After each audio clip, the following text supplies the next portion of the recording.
عشق‌ها و همسران واقعی بازیگران سریال ترکی روزگاری. سلام دوستان، حالتون چطوره؟ این چنل یوتیوب ترکی تیوی هستش و خیلی خوش اومدید به یک ویدیوی دیگه از کانال. امروز آمدم همسران و عشق‌های واقعی بازیگران سریال روزگاری رو با هم ببینیم. ویدیو رو حتما لایک کنید و اگه هنوز چنل رو سابسکرایب نکردید ساب کنید و به خانواده کانال ترکی تیوی ملحق شید.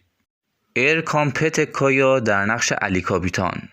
ارکان در سال 2003 با زنی به نام دیدم ازدواج کرده و بسیار رابطه عاشقانه‌ای با همسرش داره و کاملا برعکس علی کاپیتان در سریال روزگاری هستش.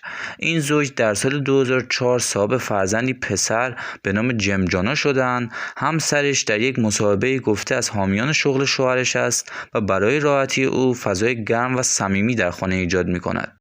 آیشه بینگل در نقش جمیله.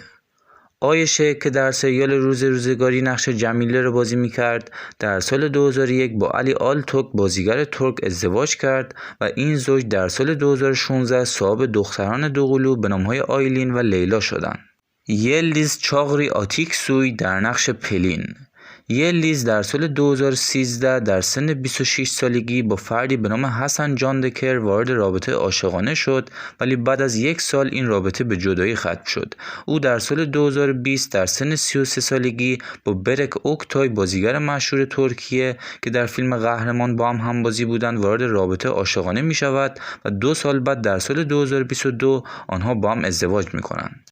آراس بولوت اینملی در نقش مته. آراس در سال 2012 وقتی 22 سال سن داشت با دختری به نام اولین لوینز وارد رابطه عاشقانه شد، اما این رابطه بعد از 6 سال به جدایی ختم شد. آراس بعدها در سال 2015 با بیگ اونال بازیگر زن ترک وارد رابطه عاشقانه شد که این دوستی بعد از 2 سال در سال 2017 آنها از هم جدا شدند. فرح زینب عبدالله در نقش آیلین.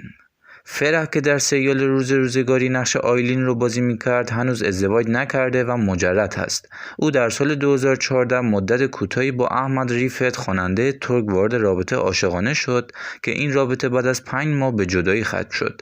بعد در سال 2017 با جانر جینروک بازیگر ترک وارد رابطه شد، ولی اونها 2 سال بعد از هم جدا شدند. ویلما آلس در نقش کارولین. ویلما آلس مثل نقشش تو سریال روزگاری حسابی شوهر کرده.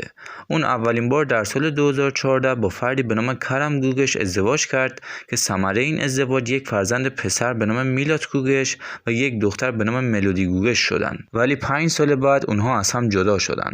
او برای دومین بار با یک وکیل به نام مهمت شاه چیلیک در سال 2022 ازدواج کرده که این ازدواج هنوز ادامه داره، ولی آنها هنوز صاحب فرزندی نشدن.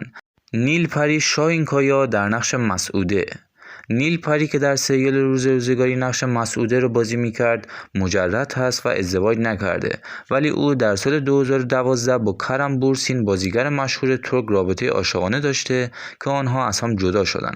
او جدیداً گفته میشه وارد رابطه با فردی به نام امر یوسف که مجسمه ساز هست شده. مته هورزوغلو در نقش سونر. مته بازیگر نقش سونر در سریال روزگاری در سال 2011 با زنی به نام الیف سونمز ازدواج کرده که حاصل این ازدواج یک پسر به نام علی هورزوغلو هستش. سال بادمجی در نقش هاکان. سال بادمجی در سال 2015 با ایمر اوزگون بازیگر ترک که در سریال عروس استانبول با هم همبازی بودن ازدواج کرده و رابطه خیلی خوبی با همسرش داره. امیر برک زینجیدی در نقش عثمان. امیر برکه که در سریال روزگاری نقش پسر بچه‌ای به نام عثمان رو بازی میکرد الان بزرگ شده و 20 سالشه و مجرد هستش. تولگا گولش در نقش احمد.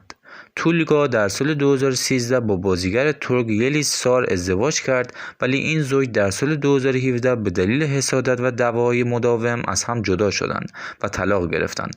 مدتی هم شایعاتی در مورد رابطه تولگا با یلیز چاغری پارتنر خودش در سریال روزگاری شده بود که تولگا این شایعات رو رد کرد. خب دوستان، به انتهای این ویدیو رسیدیم. امیدوارم از این ویدیو لذت برده باشید. ویدیو رو حتما لایک کنید و اگه هنوز کانال یوتیوب ترکی تیوی رو سابسکرایب نکردید ساب کنید و به خانواده کانال ترکی تیوی ملحق شید.